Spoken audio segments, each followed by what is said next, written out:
ठाकरे यांना पुन्हा संधी मिळणार आहे। मुंबई पदवीधर मतदारसंघासाठी शिवसेनेकडून डॉक्टर दीपक सावंत यांच्या नावावर शिक्कामोर्तब होण्याची शक्यता आहे। तर शिक्षक मतदारसंघासाठी महायुतीत अजूनही चर्चा सुरू आहे। येत्या 2 दिवसात महायुतीचा अंतिम निर्णय होण्याची शक्यता आहे।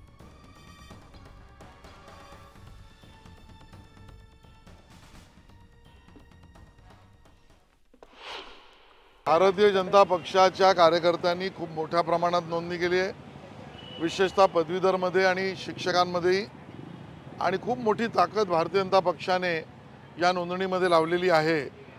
स्वाभाविक आहे, कार्यकर्ते मला भेटतायत, ते सांगतायत की निवडणूक आपण भारतीय जनता पक्ष महायुतीत लढलं पाहिजे, पण याचा अंतिम निर्णय भाजपची कोर कमिटी घेईल आणि मग महायुतीच्या सुकाणी समितीत त्याची चर्चा होईल।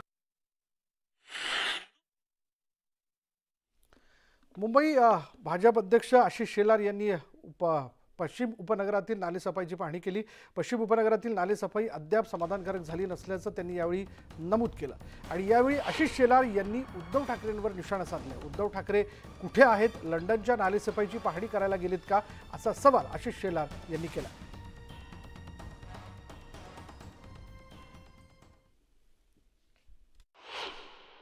लंडनचे नाले बघायला गेलेत का उद्धवजी? लंडनची नालेसफाई उद्धवजी का बघतायत? मुंबईकरांचे नालेसफाई बघायला का आले नाहीत? मग मर्दांचा पक्ष असेल उद्धवजी तर या नालावर येऊन मर्दानगी दाखवा। आणि त्यामुळे उद्धवजींचा पक्ष हा पुतना मावशीचं प्रेम मुंबईवर आहे आणि लंडनच्या नालेसफाईचे तरी आकडे उद्धवजींनी दाखवावेत, एवढीच माझी त्यांना अपेक्षा आहे।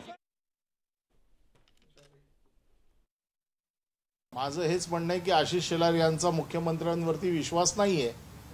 एका बाजूला मुख्यमंत्री सांगतायत की 0 कॅज्युअल्टी होईल, याचा अर्थ त्यांचा महानगरपालिकेवरती विश्वास आहे। जे महानगरपालिकेवरती गेले कित्येक दिवस आरोप करतायत, एका बाजूने मुख्यमंत्री विश्वास दाखवतायत, एका बाजूने आशिष शेलार विश्वास दाखवतोय। महायुतीमध्येच अजूनही कोऑर्डिनेशन नाही आहे। कदाचित श्रेयवादाची ही लढाई असू शकते, कदाचित कॉन्ट्रॅक्टर आपल्याकडे धावत यावेत, अशा प्रकारचा त्याचा उद्देश असू शकतो, काही असू शकतं।